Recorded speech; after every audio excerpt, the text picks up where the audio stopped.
Welcome all my dear student. मैं D K Singh, faculty chemistry at Future forum.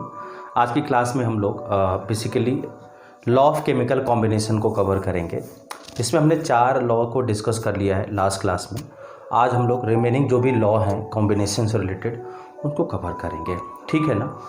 थोड़ा सा मैं आप लोगों का टाइम लूँगा। टाइम मुझे इस तरह से चाहिए कि कुछ बच्चों की प्रॉब्लम थी कि ऑनलाइन स्टडी में कंसंट्रेशन नहीं बढ़ना है, पढ़ाई का वो माहौल नहीं बन पा रहा है।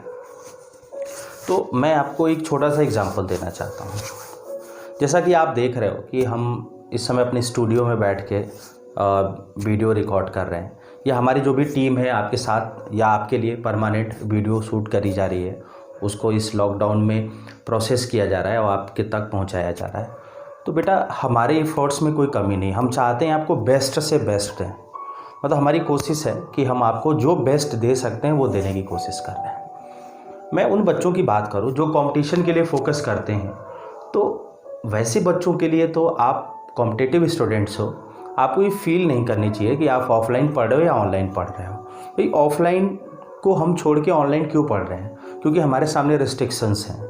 तो रिस्ट्रिक्शंस हैं तो आप क्या करोगे भाई? आपको अगर रिस्ट्रिक्शंस हैं तो इन रिस्ट्रिक्शंस को फॉलो करते हुए हम इसको कुछ यूटिलाइज़ करें। भाई हम भी बैठ जाते तो हमें पढ़ाने का काम है, तो मैं भी बैठ जाता घर में, टीचर्स बैठ जाते घर में, तो उससे क्या रिजल्ट मिलता? भाई कोई रिजल्ट नहीं मिलता। खाली जो दिमाग होता है वो शैतान का होता है। तो एक बेस्ट ऑप्शन है कि आपको हम पढ़ा रहे हैं, आपको CIP दे रहे हैं, आपको सिर्फ थोड़ा सा अपने तरीक़े को चेंज करना होगा। भाई वो तरीका क्या चेंज करना है मैं आपको बताऊँ। भाई जब आप पढ़ाई कर रहे होते हो तो मुझे मालूम है आप क्लासरूम में बाउंडेड होते हो, मतलब आपके चारों तरफ एक बाउंड्री खींची होती है जिसको हम लक्ष्मण रेखा बोलते हैं। भाई आपको गवर्नमेंट कह रही है कि लक्ष्मण रेखा को पालन करो, मतलब घर से बाहर नहीं निकलना है, ठीक है भाई। आपको अगर बाउंडेड कर दिया गया है तो आप अपने आप को 3 घंटे के लिए किसी कमरे में या किसी पर्टिकुलर स्पेस पे अपने आप को बाउंडेड करो, और आप पूरी तरीके से जिस तरीके से आप क्लास में पढ़ते हो उसी तरीके से 1 घंटे टाइम के अंदर ही इस लेक्चर को कंप्लीट करो, सब्जेक्ट वाइज, प्लस नोट्स बनाओ। मैं बार बार रिपीट कर रहा हूँ कि नोट्स बनाओ। मैं आपको बता दूँ, स्पेशली मेरे सब्जेक्ट केमिस्ट्री की मैं बात करूँ तो जो बच्चा बहुत अच्छे से नोट्स बनाता है, क्लास अच्छी से अटेंड करता है ना, वो बच्चे डाउट्स नहीं पूछते ज़्यादा। भाई केमिस्ट्री सब्जेक्ट में डाउट्स इतने नहीं होते हैं। आप एक अच्छे लेवल में जाके पढ़ाई करो, डाउट्स के लिए कोई जगह नहीं होगी। डाउट्स उस बच्चे को पड़ता है जिसकी कंसंट्रेशन नहीं है, जो प्रॉपरली पढ़ाई नहीं करता है। भाई क्लास में भी तो आप मेरे आते थे, बोलिए, तो क्लास में आने के बाद आप क्या फील करते थे कि आप बात कर रहे हो तो हम ऑब्जेक्ट करते थे कि आप बात क्यों करते हो, या आप कंसंट्रेट नहीं हो रहे हो तो टीचर पूछता है। तो क्या इसी चीज़ की ज़रूरत है कि आपके ऊपर एक हमेशा एक्सटर्नल फोर्स लगाने की ज़रूरत पड़े, या हम आपको हमेशा ऑब्जर्व करें? नहीं, ये टाइम है सेल्फ सिंसियरिटी को आप एडॉप्ट करो और अपने रिस्पॉन्सिबिलिटी को समझ के पढ़ाई करो। बात सुन में आ रही कि नहीं आ रही? दूसरी चीज़, आप इंस्पायर्ड रहो हमेशा। आपको डीमोटिवेट नहीं रहना है, हमेशा आपको मोटिवेटेड रहना है। हमें मालूम है कि जीत हमारी होनी है। समझ में आ रहा है कि नहीं आ रहा है? तो मैं बहुत ज़्यादा टाइम नहीं लूँगा। There are so many students, मैं न्यूज़ में भी देखता हूँ। आज मैं एक अच्छे न्यूज़ पे देख रहा था, तो पेरेंट्स एंड स्टूडेंट्स इस तरह से प्रॉब्लम अपनी बता रहे थे। आप बेटा ये भी समझो ना कि टीचर भी कितना प्रॉब्लम फेस कर रहा है, उसको कैमरे के सामने क्या फील करता है, उसको क्या हेजिटेशंस होती हैं। तो बहुत सारी प्रॉब्लम्स होती हैं, लेकिन उसके बावजूद आपके लिए वो सब्जेक्ट में क्या दे रहा है, परमानेंट आपको चीज़ों को प्रोवाइड करा रहा है, ठीक है ना। तो इसको अप्रिशिएट करो एंड एंजॉय करो। क्लियर हो गया कि नहीं हो गया? तो हम लोग टाइम वेस्ट नहीं करते हैं। बहुत सारी ज्ञानोदय हो गया, बहुत सारी ज्ञान की बात हो गई। अब ज्ञान की बातें हम लोग केमिस्ट्री से रिलेटेड करते हैं, ठीक है ना। तो आप इंजॉय करो अपने स्टडी को, इसको वर्डन ना फील करो। समझ में आ रहा है कि नहीं आ रहा है? So let's start with our new topic, that is Gay Lussac law, ठीक है ना। बहुत सारे बच्चे हंसने लगे मैंने इनका नाम लिया, तो कोई बात नहीं बेटा। मैं आपको बताऊं, 1808 में ल्यूसैक एक साइंटिस्ट थे जो कि एक फ्रेंच साइंटिस्ट हैं। बात सुन में आ रही कि नहीं आ रही? इनका पूरा नाम है जोसेफ लुइस गे-लुसैक, जोसेफ लुइस गे-लुसैक। इन्होंने क्या इन्होंने किया मैं उसको बताऊं, आप ध्यान से समझोगे इधर। इन्होंने बहुत सारे gaseous reactant like H2 plus Cl2 हम कह सकते हैं, रिएक्शन करा के कुछ गैसियस प्रोडक्ट बनाया लाइक ट्वाइस HCl। तो इन्होंने एक्सपेरिमेंट करने के बाद एक रिजल्ट देखा कि at given temperature and pressure, मतलब फिक्स टेम्परेचर एंड प्रेशर, जो ये गैस कंबाइन होते हैं वो simple ratio by volume combine होते हैं। बात सुन में आ रही कि नहीं? सिर्फ यही था। क्या था? अगर हम देखें तो यहाँ से हम कह सकते हैं, नॉर्मली हम बोलेंगे कि 1 मोल किसका बेटा H2, ये कहोगे 1 मोल Cl2, और ये कहोगे 2 मोल क्या बेटा HCl, है ना। एंजॉय करो इसके साथ, आपको वर्डन फील नहीं करना है, आप केमिस्ट्री से कभी परेशान ना हो। मैं आपको बार बार रिपीट करूंगा कि ये सब्जेक्ट टफ नहीं है, आप अच्छी पढ़ाई करोगे तो ये सब्जेक्ट बहुत ही आसान हो जाएगा। मैं ल्यूसेक लॉ आपको पढ़ा रहा हूँ, आप ध्यान से देखो। मैंने कहा H2Cl2 जो कि गैसियस रिएक्टेंट है, रिएक्ट करके प्रोडक्ट बनाए जो कि एक गैस है। तो ल्यूसेक ने कहा कि किसी फिक्स टेम्परेचर और प्रेशर में जो ये कंबाइनिंग गैस हैं ये सिंपल रेशियो फॉर्म करती हैं बाई वॉल्यूम। मीन्स क्या है, हम कह सकते हैं इसका एक, यहाँ पे हम इसको और भी कह सकते हैं कि इसका 1 वॉल्यूम होगा, इसका 1 वॉल्यूम होगा, या हम कह सकते हैं इसका 2 वॉल्यूम होगा। बात सुन में आ रही कि नहीं आ रही? इसी तरीके से मैं आपको समझाऊँ, समझना मेरी बात को। मैंने कहा इसका 10 लीटर लगा तो कहोगे इसका भी 10 लीटर लगेगा, समझना मेरी बात। तो इसका कितना होगा? 20 लीटर होगा। मैंने कहा इसका हमने 30 लीटर लिया तो ये कितना होगा? 30 लीटर होगा। ये कितना होगा बेटा? 10 ट्वाइस हो रहा है ना, मतलब कितना होगा? 60 लीटर होगा। तो ये ल्यूसेक का लॉ था। ल्यूसेक ने कुछ नहीं कहा। ल्यूसेक ने कहा कि ऐसे गैसियस सब्सटेंस जो कि रिएक्ट करके गैसियस प्रोडक्ट बनाते हैं, तो किसी फिक्स टेम्परेचर और प्रेशर पे जो वॉल्यूम होगा इनका, जो कंबाइनिंग गैसेस का, वो क्या होगा? सिंपल इंटीग्रल फॉर्म बनाएंगे या सिंपल रेशियो फॉर्म करेंगे। समझ में आ रहा है कि नहीं आ रहा है? तो टाइम वेस्ट नहीं करते हैं, नोट करते हैं गे ल्यूसेक लॉ। लिखोगे गे ल्यूसेक लॉ, नोट करियो। This law state that under similar condition of temperature and pressure, this law states that under similar condition of temperature and pressure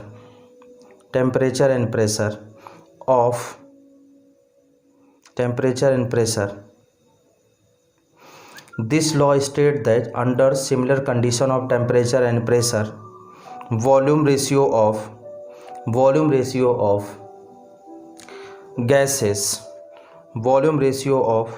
gases is always in terms of simple integer,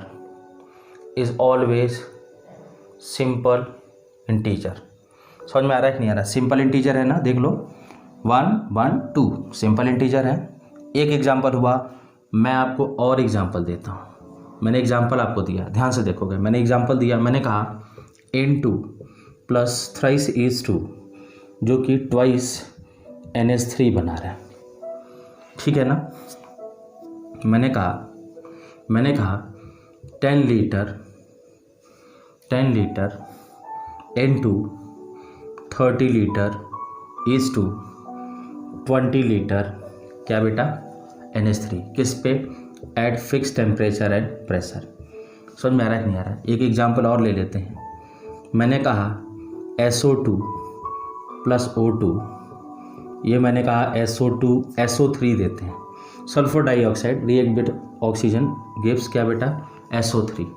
मैं आपको बताऊं, यहाँ पे twice कर दें तो यहाँ 6 हो गया, बोलो बेटा। यहाँ देखोगे ऐसे, अगर इसको बैलेंस करना हो तो सबसे आसान तरीका है इसको हाफ कर दे।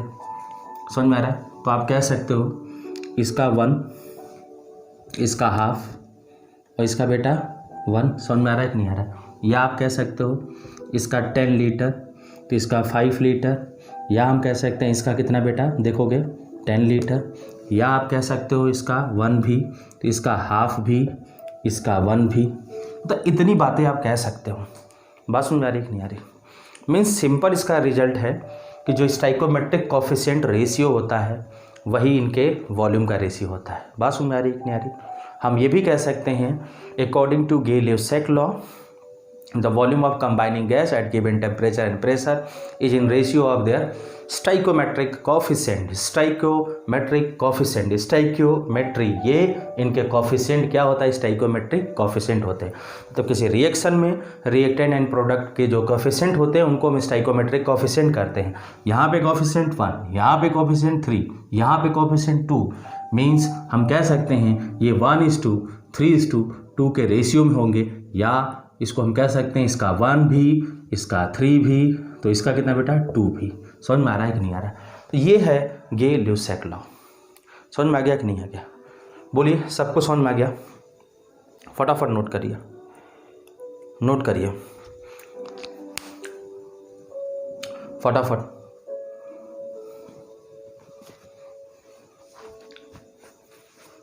ठीक है, टाइम वेस्ट नहीं करना है, आप प्रॉपर परफेक्ट बहुत ही शानदार तरीके से नोट्स बनाइए। जो बच्चा हमारे क्लासरूम में जुड़ा है, जो बच्चा हमारे ऐप में पढ़ाई कर रहा है, फॉर इनकरेजमेंट अगर आप अच्छा नोट्स बनाते हो तो आप उसको फ़ोटो भेजो यार, हम उस फोटो को देखेंगे, उस बच्चों को और बच्चों को इंस्पायर करेंगे। नोट्स की कंपटीशन होनी चाहिए। मैं बहुत सारे टारगेट बैच, जेई के बैच में, नीट के बैच में नोट्स को हमने चेक किया, उनको अप्रिसिएट किया, इससे क्लास में एक इंकरेजमेंट बढ़ता है। नोट्स हर बच्चा बनाता है। मैं आपसे फिर से रिपीट करूं कि नोट्स के बिना केमिस्ट्री इनकम्प्लीट है। आप सोचो कि विदाउट नोट्स आप केमिस्ट्री में कुछ अच्छा कर सकते हो तो नहीं कर सकते, क्योंकि केमिस्ट्री में बहुत सारी चीज़ें आपको याद करनी होती है। बात सुन में आ रही कि नहीं आ रही? अब हम लोग एक क्वेश्चन करेंगे, फिर आगे बढ़ेंगे। क्या क्वेश्चन है? क्वेश्चन हमारा ये है। क्वेश्चन क्या है? मैंने कहा एक क्वेश्चन है H2 + Cl2 = 2 HCl। मैंने कहा 20 लीटर किसका बेटा H2 react with 30 litre Cl2 at given temperature and pressure, then calculate the amount of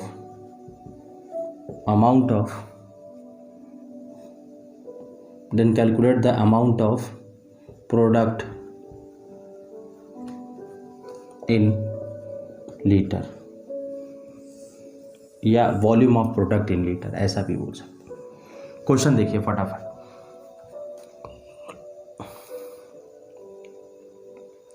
बोलिए भाई फटाफट।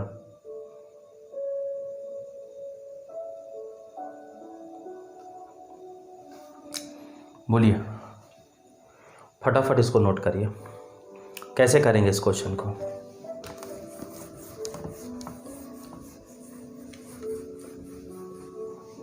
देखो बेटा, हम कहेंगे अगर ये 20 यूज हो रहा है तो ये भी 20 यूज करेगा, और ये कितना बनेगा आप देखिए, ये बनेगा 40।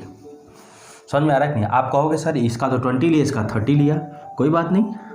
ये 20 मोल अगर यहाँ से जाएगा 1 मोल तो इसका 1 मोल जाएगा, या इसका 20 लीटर जाएगा तो इसका 20 लीटर जाएगा। ये 10 लीटर क्या है, बच गया, रेस्ट अमाउंट है। लेकिन ये बनेगा कितना बेटा? जस्ट 40 लीटर बनेगा। क्लियर हो गया कि नहीं हो गया? उसका 2 लाइन में आंसर था कि 40 लीटर प्रोडक्ट बनेगा। परेशान होने की ज़रूरत नहीं है, बस हमें इतना ही समझना था। आगे हम और भी क्वेश्चंस इसमें लगाएंगे। CIP में हमने बहुत सारे क्वेश्चन इन पे दिए हैं। हम लोग टाइम वेस्ट नहीं करते हैं, फटाफट आगे बढ़ते हैं। नेक्स्ट हमें पढ़ना है, बहुत ही इम्पॉर्टेंट है, मैं आपको बताऊं, इसको बोलते हैं एवोगैड्रो लॉ। भाई एवोगैड्रो नंबर आपने पहले पढ़ा हुआ है। अब एवोगैड्रो ने एक एक्सपेरिमेंट किया। एवोगैड्रो साहब ने क्या कहा? इन्होंने कहा कि eight fix temperature and pressure equal volume of gas combined with equal number of moles and और इक्वल नंबर ऑफ मॉलिक्यूल्स। मेरी बात को फिर से समझना कि अगर कोई गैसियस सब्सटेंस हो, कहीं पे कंबाइन हो रहा हो किसी दिए हुए टेम्परेचर और प्रेशर पे, तो इनका जो कंबाइनिंग वॉल्यूम होगा इनके मोल्स के साथ डायरेक्टली प्रोपोर्शनल होगा। बस यही हमारा मतलब। कैसे होगा, उस बात को समझते हैं। अगर मैंने कहा हमारे पास P V is equal to NRT है, तो अगर टेम्परेचर और प्रेशर को हम फिक्स कर दें, सबको दिख रहा है, अगर टेम्परेचर और प्रेशर को हम फिक्स कर दें तो यहाँ से प्रेशर और टेम्परेचर फिक्स, R एक गैस कांस्टेंट है, तो V directly proportional to N मिल गया कि नहीं मिल गया। तो इसी को एवोगैड्रो लॉ कहते हैं। क्या कहते हैं कि at given temperature and pressure equal volume of gas combined with equal number of moles और इक्वल नंबर ऑफ मॉलिक्यूल्स। समझ में आ रहा है कि नहीं आ रहा है? मीन्स हम कह सकते हैं V is directly proportional to N। यही था क्या बेटा, एवोगैड्रो की हाइपोथेसिस। अब हमने मॉलिक्यूल्स वर्ड भी बोला, जैसे मैं आपको समझाऊं, देखोगे मैंने कहा H2 plus N2 twice NH3 दे रहा है। समझ में आ रहा है कि नहीं आ रहा? तो अगर हम यहाँ पे देखेंगे, अगर हम देखेंगे तो आप इनमें क्या कह सकते हो, या तो इनका 1 मोल होगा या इनका 1 मोल होगा। यहाँ बैलेंस कर लेते हैं, इसका 3 होगा, ठीक है, और यहाँ पे क्या होगा 2 मोल होगा। अब मैं बात करता हूँ इनके मॉलिक्यूल्स का, तो मॉलिक्यूल्स इसका कितना होगा 3 Na होगा, यहाँ कितना होगा Na होगा, यहाँ पे कितना होगा 2 Na होगा। क्या एटम्स इस रेशियो में होंगे? नहीं होंगे भाई। यहाँ एटम्स कितने होंगे 2, यहाँ पे एटम्स दिख रहा है ना, इंटू 3, तो एटॉमिसिटी से मल्टीप्लाई करोगे, यहाँ भी एटॉमिसिटी से मल्टीप्लाई करोगे, यहाँ भी एटॉमिसिटी से मल्टीप्लाई करोगे, तो ये एटम के लिए तो वैलिड नहीं होगा ना, लेकिन मोल्स एंड मॉलिक्यूल्स के लिए क्या होगा, वैलिड होगा। समझ में आ रहा है? देखो 1 1 1 3 1 2, यहाँ देखोगे 3 1 2, लेकिन अगर यहीं एटम्स निकालते तो ये रेशियो डिस्टर्ब होता। तो बेसिकली एवोगैड्रो लॉ से पहले एक वर्जिलियस की हाइपोथेसिस भी थी। वर्जिलियस ने बोला था at given temperature and pressure equal volume of gas combined with equal number of atoms, जो कि एटम्स बोलना ठीक नहीं था, क्योंकि इक्वल नंबर ऑफ एटम्स नहीं होंगे, इक्वल नंबर मॉलिक्यूल्स होंगे। इस बात को किसने करेक्ट किया? एवोगैड्रो ने। मतलब एवोगैड्रो से पहले वर्जिलियस हाइपोथेसिस था, जो कि डिस्कार्ड था, इसीलिए हम उसको पढ़ते भी नहीं है। फॉर योर नॉलेज मैंने बता दिया कि वर्जिलियस हाइपोथेसिस बोलती है कि equal volume of gas combined with equal number of atoms, while Avogadro hypothesis से at given temperature and pressure equal volume of gas combined with equal number of moles और equal number of molecules. समझ में आ रहा है कि नहीं आ रहा है? अब यहाँ से हम लोग कुछ छोटी मोटी बातें कर लेते हैं। ये V directly proportional to small n that is mole, या V is equal to some K times n, या some V1 is equal to K times N1, या some V2 is equal to K times N2। तो यहाँ से हम क्या लिख सकते हैं, some V1 upon V2 is equal to क्या बेटा, सम N1 अपान N2। तो पहली इंफॉर्मेशन तो हमें ये मिल गई, किस पे, टेम्परेचर प्रेशर कांस्टेंट पे। समझ में आ गया कि नहीं आ गया? अब अगर हम दूसरी बात करें, दूसरा इंफॉर्मेशन हमारा क्या है, देखोगे दूसरा है कि V is directly proportional to capital N, where capital N is number of molecules. क्या है बेटा, नंबर ऑफ मॉलिक्यूल्स, या V is equal to K times N, या V1 is equal to K times N1, या V2 is equal to K times N2, या V1 upon V2 is equal to some N1 upon N2। और from this equation we can see this will be equal to small n1 upon n2। यही था Avogadro law. Avogadro law किसके लिए valid है, for gases. समझ में आ गया कि नहीं आ गया? ये था एवोगैड्रो लॉ। क्लियर हुआ? उसको नोट करिए, फटाफट नोट करिए, टाइम वेस्ट नहीं करना है। मैं आपको लिखवा भी देता हूँ। According to Avogadro law at given temperature and pressure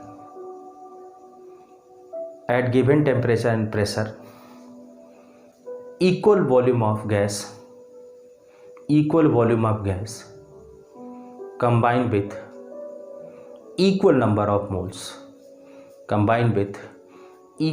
of moles और equal number of molecules. Clear हो गया कि नहीं हो गया? फटाफट नोट करिए, क्वेश्चंस लगाते हैं हम लोग। नोट करिए फटाफट।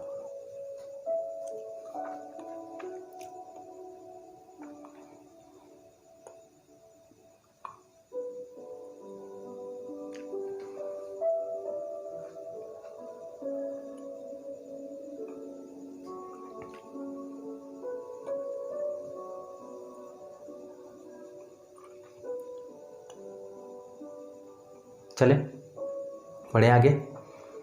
ठीक है, क्वेश्चन लगाते हैं।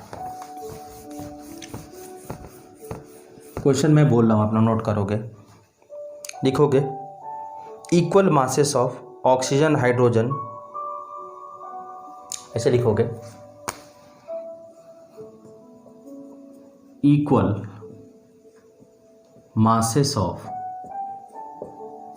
oxygen, hydrogen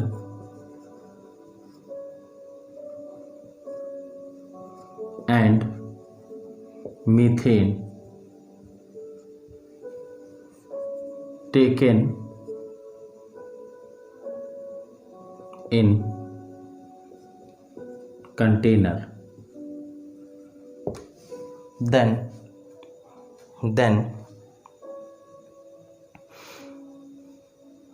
find the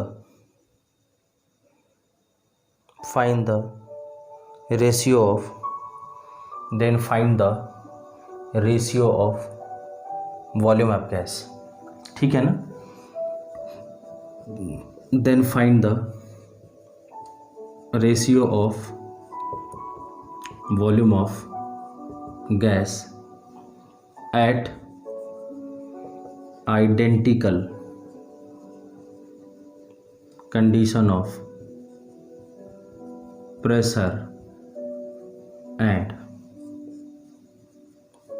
temperature। Note करिए।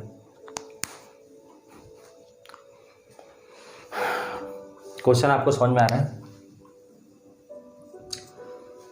Equal masses of oxygen, hydrogen and methane taken in a container, then find the ratio of volume of gas at identical condition of temperature and pressure। Identical condition of temperature and pressure से क्या मतलब है? Fixed temperature and pressure। बात समझ में आ रही है ना आपको? नोट करिए।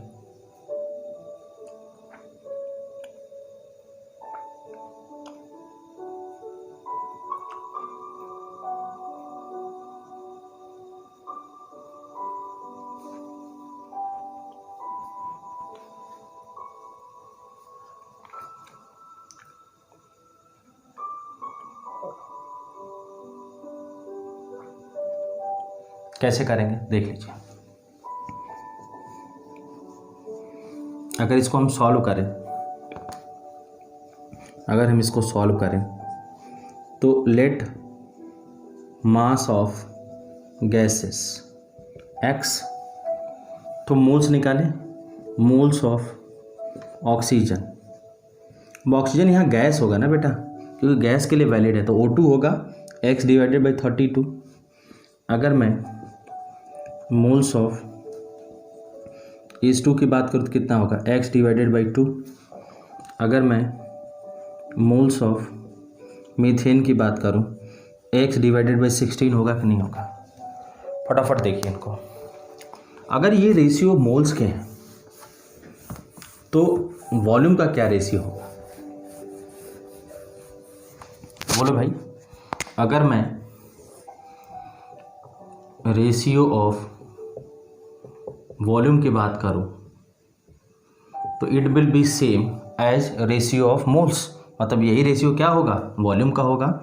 मतलब वॉल्यूम हम कह सकते हैं O2 is to volume is to volume क्या बेटा?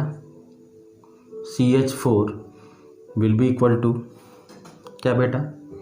x by 32 is to x divided by 2 is to x divided by 16। अब इसमें सबसे छोटा कौन है? यहाँ सबसे छोटा कौन है? x बाई 32, इससे डिवाइड कर दो तो ये 1 हो गया, और इसको डिवाइड करोगे तो ये 16 होगा, इसको डिवाइड करोगे तो ये 2 होगा। मतलब VO2 is to V CH4 की मैं बात करूँ तो 1:16:2 के रेशियो में हो गया। हमने इसको सिंपल बना दिया। फटाफट नोट करोगे। कोई डाउट इसमें? बोल बेटा, कोई प्रॉब्लम नहीं है ना? क्लियर हो गया? ओके, नोट करो फटाफट।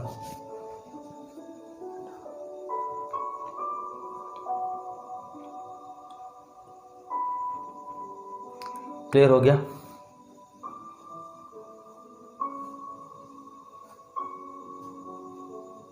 क्लियर हो गया? नोट कर लो इसको। अब हम लोग आखिरी एक लॉ पढ़ना है। बेसिकली हमें पढ़ना है ड्यूलैंग एंड पेटिट्स लॉ। मैं आपको थोड़ा सा बता देता हूँ, इससे हमें कोई डेप्थ क्वेश्चन नहीं पूछेगा। कई एग्जाम्स में छोटे मोटे इन्फॉर्मेशन के फॉर्म में पूछ लिया जाता है। तो बेसिकली जो ड्यूलैंग्स एंड पेटिट्स लॉ था, ड्यूलैंग एक साइंटिस्ट हैं जिन्होंने एटॉमिक मास को कैलकुलेट करने का एक मेथड बताया। तो किसी एटम के एलिमेंट के एटॉमिक मास को कैलकुलेट करने का एक मेथड दिया। वो मेथड क्या कहता है मैं उसको डिस्कस करूँ। इसको आपने नोट कर लिया होगा। मैं आगे बढ़ता हूँ। देखिए बेसिकली मैं बात करूँ किसके लिए, ड्यूलैंग एंड पेटिट्स लॉ। अगर मैं बात करूँ ड्यूलैंग एंड पेटिट्स लॉ, अगर मैं बात करूँ ड्यूलैंग एंड पेटिट्स लॉ क्या कहता है। According to Dulong and Petit's law, atomic mass into specific heat is just equal to 6.4। आप सिर्फ ये याद रखोगे। समझ में आ रहा है कि नहीं आ रहा है? ड्यूलैंग एंड पेटिट्स लॉ क्या कहता है कि atomic weight into specific heat 6.4। याद रखोगे स्पेसिफिक हीट की जो यूनिट होती है कैलोरी पर ग्राम डिग्री सेंटीग्रेड और केल्विन होती है। बात समझ में आ रही कि नहीं आ रही? मीन्स अगर हम बात करें स्पेसिफिक हीट की तो ये होगा 6.4 डिवाइडेड बाई एटॉमिक मास। मतलब हम कह सकते हैं heavier the element lesser will be specific heat। समझ में आ रहा है कि नहीं आ रहा? अब मैं आपको बता दूं कि इसकी लिमिटेशन क्या है। अगर मैं इसकी लिमिटेशन की बात करूं, अगर मैं इसके लिमिटेशन की बात करूं, ठीक है ना, थोड़ा सा हम लोग मार्कर चेंज करते हैं ना, क्लैरिटी थोड़ी सी दिख नहीं रही है मुझे। मैं मार्कर की बात करूं, अगर मैं इसके लिमिटेशन, ये चमक रहा है ना आपको, देखो बेटा ये आपको साइन कर रहा है ना, ठीक है। अगर हम बात करें लिमिटेशन की तो लिखोगे it is valid for solid, और हम कह सकते हैं वैलिड फॉर मेटल, ठीक है ना। तो एक्सेप्शन भी है,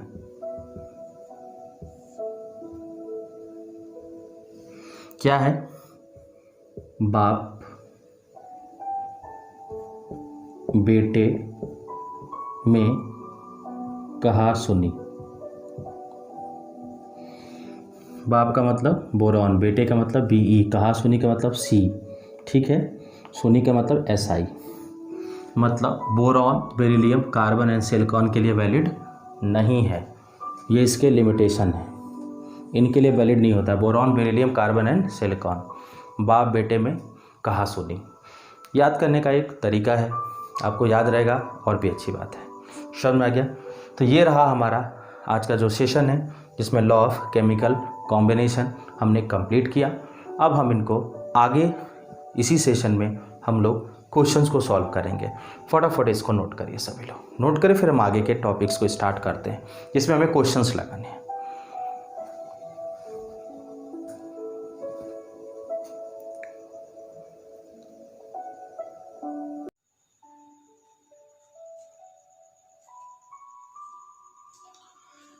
ठीक है, कुछ क्वेश्चंस हम लोगों ने करने थे, कुछ क्वेश्चन मैंने आपको बोर्ड पे लिखे हुए हैं। क्वेश्चंस को आप पढ़ोगे, पहला क्वेश्चन एंड दूसरा question. There are two questions on your board. आप इन दोनों क्वेश्चंस को पढ़ के इन्हें आपको सॉल्व करना है। फर्स्ट क्वेश्चन लिखा है 1 ml of into 1 ml into gas combined with 3 liter is to form 2 liter of NH3 under same condition। ठीक है, दिस लॉ इलस्ट्रेट। समझ में आ रहा है? पहला क्वेश्चन ये है। दूसरा दिया है specific heat of metal is 0.031 calorie per degree gram and its equivalent weight is 103.6। Calculate exact atomic weight of metal. समझ में आ रहा है? एटॉमिक वेट आपसे पूछा गया है मेटल का, कैसे करोगे बताइए। करो इन क्वेश्चंस को।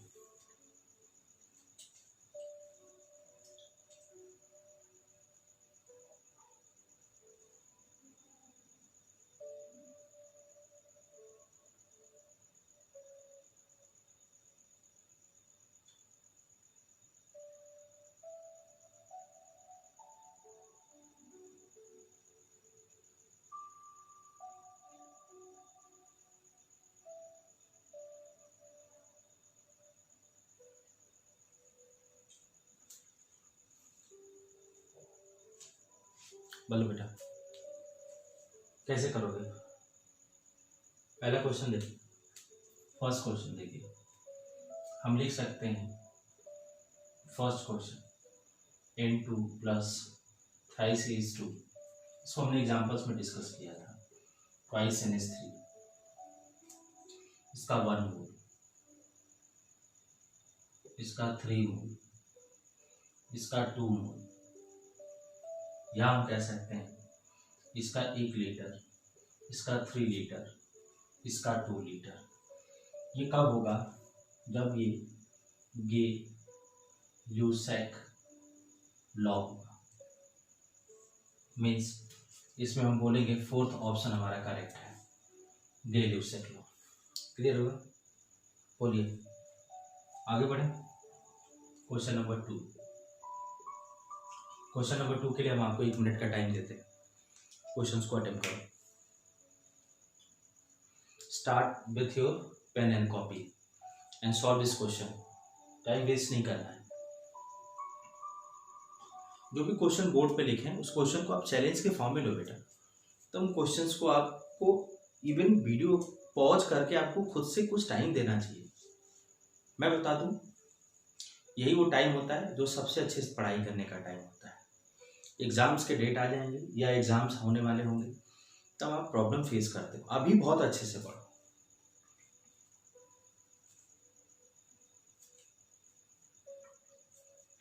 देखो हम कह सकते हैं एटॉमिक वेट इनटू, ऐसे लिख सकते हैं atomic weight into specific heat will be equal to 6.4। Atomic weight कितना होगा? 6.4 डिवाइडेड बाई स्पेसिफिक हीट पूरी। अगर इसको हम देखें तो 6.4 डिवाइडेड बाई, यहाँ से स्पेसिफिक हीट कितना दिया है? 0.031। समझ में आ रहा है कि नहीं? तो अब आपसे एटॉमिक वेट पूछ रहा है, बताइए एटॉमिक वेट कितना होगा। अगर हम यहाँ से इसको डिवाइड करें तो लगभग ये 200 के आसपास आएगा। क्या बताइए कितना आएगा? 200 के आसपास आएगा ना? 206 के आसपास आएगा। बस में आ रही नहीं आ रही? बोलिए क्लियर हो गया? और इसका इक्विवेलेंट वेट कितना दिया आपको? 103.6 दिया। तो हम लिख सकते हैं वेट ऑफ सब्सटेंस कितना होगा, ऐसे लिख सकते हो ना, equivalent weight into n factor, equivalent weight into n factor. तो यहाँ से इक्विवेलेंट वेट दिया है, एन फैक्टर निकालना है, तो क्या करोगे? N factor will be equal to weight of substance कितना? 206 डिवाइडेड बाई 103 अप्रॉक्सीमेट 2 आ गया ना। मीन्स अगर मैं इसका एटॉमिक वेट पूछूं तो इसका एटॉमिक वेट कितना होगा 206। समझ में आ रहा है नहीं आ रहा है? कितना होगा बेटा 206। कैसे होगा? ये जो वेट निकला इसको एग्जैक्ट एटॉमिक वेट कंफर्म करने के लिए हमने इक्विवेलेंट वेट से उसको डिवाइड किया। समझ में आ रहा है कि नहीं आ रहा है? अब इक्विवेलेंट वेट को आप नहीं भी यूज करते तो आप यहां तक भी करके आप कह सकते थे कि आंसर सही है। क्या कह सकते थे बेटा कि आंसर सही है। समझ में आ रहा है कि नहीं आ रहा है? बोलिए। हम इसको भी कह सकते थे। अब इसको अभी हमने मैच करा लिया तो सही है, क्योंकि ये वेट हो सकता है थोड़ा कम और ज़्यादा भी हो सकता है, लेकिन यहाँ से अगर हम यूज करेंगे तो ये बिल्कुल करेक्ट आएगा। समझ में आ रहा है कि नहीं आ रहा? फटाफट नोट करिए, इसको नोट करिए।